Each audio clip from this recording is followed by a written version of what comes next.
E aí, pessoal do primeiro ano, tudo bem com vocês? Gente, a gente vai dar continuidade aos nossos estudos na geografia, tá? E na primeira aula eu estava falando sobre alguns conceitos, né? Sobre espaço geográfico, né? E agora a gente entra abordando os temas relacionados à geografia física.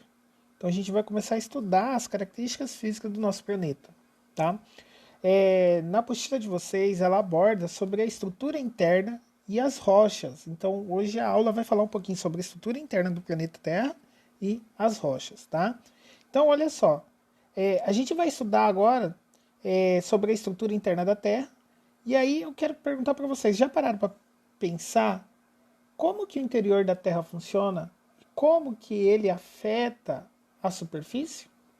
Tá? Então a gente vai tentar pensar um pouquinho sobre isso. Então, antes, eu quero que vocês entendam que a Terra ela é dividida interiormente nessas camadas, tá? Presentes aqui, tá? Onde a gente tem o núcleo interno, o núcleo externo, tá? O manto e a crosta. A gente tem a descontinentalidade de Witt-Gutenberg e a de Morovik, que seria justamente a divisa que nós temos entre, por exemplo, o manto e a crosta e entre o núcleo externo e o manto, tá ok? Então, nós temos presentes aqui então três principais camadas da Terra. O núcleo, tá? Que se divide entre núcleo interno e núcleo externo, tá? Nós temos o manto que também se divide, tá, pessoal? Ele se divide entre manto superior e manto inferior, tá? E nós temos a crosta terrestre. Vale destacar que a crosta terrestre é a camada mais fina que nós temos, tá, da Terra, ok? E aí, pessoal, enquanto a camada, a gente vai estudar essas camadas conforme a composição química, tá? Então nós temos aqui a crosta. A crosta é o quê? A camada é uma fina camada da superfície terrestre e corresponde a uma faixa com profundidades entre 30 quilômetros e 70 quilômetros, tá? Nos continentes e nos oceanos. Essa profundidade pode variar de 5 a 10 quilômetros. Então, nos continentes, nós temos uma camada onde ela varia entre 30 quilômetros e 70 quilômetros. E na parte oceânica, obviamente, né, então, nas mais profundidades, nós vamos ter camadas que podem variar de 5 a 10 quilômetros. Tudo bem? E ela é composta por rochas sólidas constituídas por oxigênio, silício, alumínio, magnésio e ferro. Então, composição química, deixa eu só anotar aqui para vocês, ó. Composição química, nós temos aqui o oxigênio, o silício, o alumínio e o magnésio de ferro. Tá ok? Tranquilos aqui? Dando continuidade aqui, ó, nós temos aqui o manto, né? O manto, ele compreende a segunda camada e representa 83% do volume do planeta, tá ok? Ele possui 2.900 quilômetros de extensão e conserva a temperatura e ela conserva uma temperatura elevada que atinge até 3.400 graus Celsius. O minério responsável pela formação dessa camada da Terra é o magma, constituído por silício e magnésio, tá ok? Então vamos marcar aqui, ó, qual que é a composição química. Silício, deixa eu só pegar aqui, vamos pegar azulzinho aqui. Então é silício e magnésio. Tudo bem? Tranquilos até aqui? E agora, pessoal, nós temos o núcleo aqui. O núcleo, ele é formado por minerais como ferro e níquel, tá bom? Corresponde a 16% do volume da Terra e está dividido entre núcleo externo e núcleo, né, que é composta por compostos líquidos, e o núcleo interno, que é composta por estado sólido. Acredita-se que no seu interior seja composto por níquel e ferro, tá bom? Então, lá dentro nós temos níquel e ferro. Então, vamos marcar aqui. Tranquilos até aqui, pessoal? Sim ou não?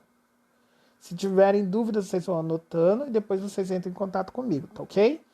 Só para a gente continuar aqui, então nós temos as três principais camadas, enquanto camadas levando em consideração as composições químicas, né? Então nós temos a crosta, que é a camada mais fina, que varia de 30 km a 70 km na parte continental, de 5 a 10 km na parte oceânica. Nós temos o manto, que é a parte composta justamente pelo magma, tá? E aí nós temos a composição química feita através de silício e magnésio. E nós temos o núcleo, né? Que a camada tem em torno de 16% do volume.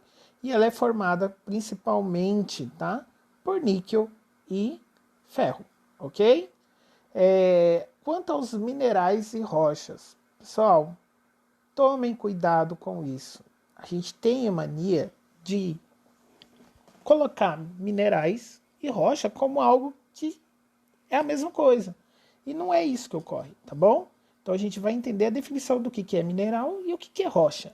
Então os minerais são compostos químicos inorgânicos, com uma composição estabelecida, cristalizados e formados a partir do processo os processos inorgânicos, ou também oriundos de asteroides ou meteoroides, tá? Que atingem o planeta. Quando agrupados, dão origem a diferentes tipos de rochas, sendo empregados por para diversos fins econômicos. Então, minerais, pessoal, são compostos químicos inorgânicos, ok?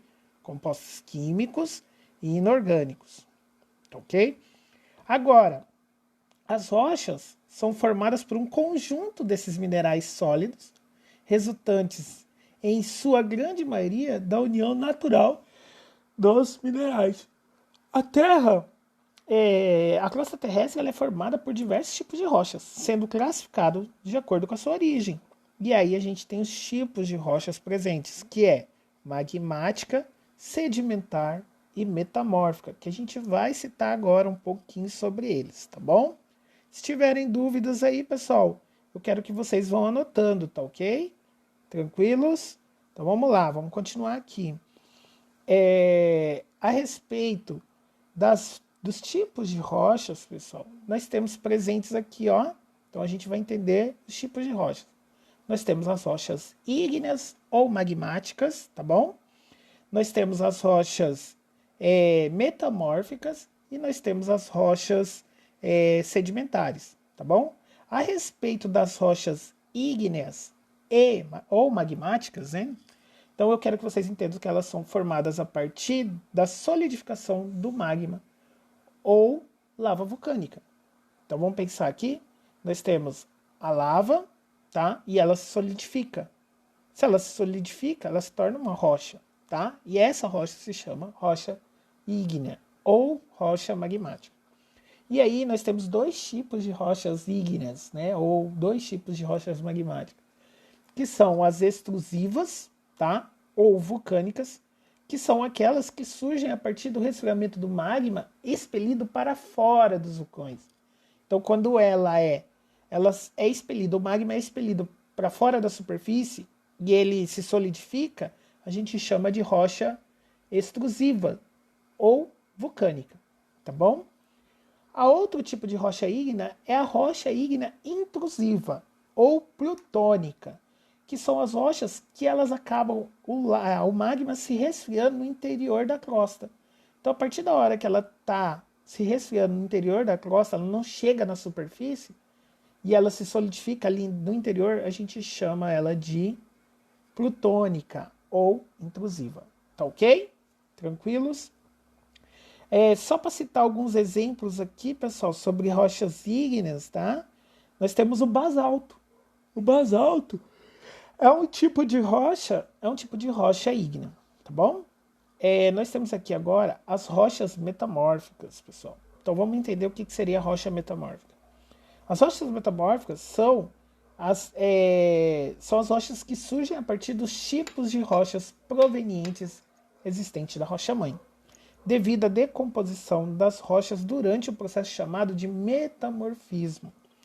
Então, o metamorfismo, pessoal, é um tipo de alteração, tá, que ocorre na rocha. Então, quando a rocha ela passa, vamos pensar aqui na rocha matriz, rocha mãe, que seria a rocha magmática, quando ela passa pelo processo de metamorfismo, ela se torna metamórfica. E o que seria esse metamorfismo? Quando a rocha passa pelo processo de variação de temperatura, de pressão, de composição química, quando ela tem essa alteração, ela está passando pelo processo de metamorfismo, tá? E aí, esse metamorfismo, ele é capaz de transformar a rocha. Tudo bem? E aí nós temos um exemplo, o mármore, tá bom? E a última rocha que a gente vai falar hoje é o que? As rochas sedimentares. São rochas formadas a partir de acúmulo de sedimentos, que são partículas de rochas.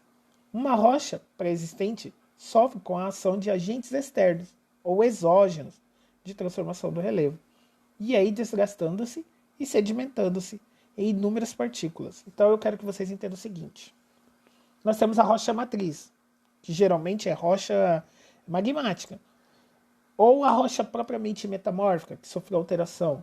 Quando ela está exposta no ambiente, ela sofre um processo chamado de intemperismo. Esse processo é o processo de sedimentação da rocha, ela promove a sedimentação. O que é sedimentação? É perca de partículas, então a rocha vai se fragmentando. Esses fragmentos, eles vão cair para uma região mais baixa, geralmente, e aí elas começam a se juntar e formar uma nova rocha. E aí a gente chama de rocha magmática, tá ok? Um exemplo de rocha magmática que nós temos é o calcário, pessoal, tá ok? Então, pessoal, basicamente a aula de hoje, né, nesse videozinho aqui, é um resumo, tá, sobre a estrutura interna da Terra, onde a gente aprendeu as camadas, tá, do nosso planeta e os tipos de rocha, tá ok? Se vocês tiverem dúvidas, vocês podem me enviar pelo WhatsApp, tá? Que eu vou estar aqui respondendo as perguntas de vocês e resolvam os exercícios que eu enviei lá nas instruções. Tá ok, pessoal? Então a gente encerra o videozinho aqui e qualquer dúvida, me gritem. Tchau, tchau.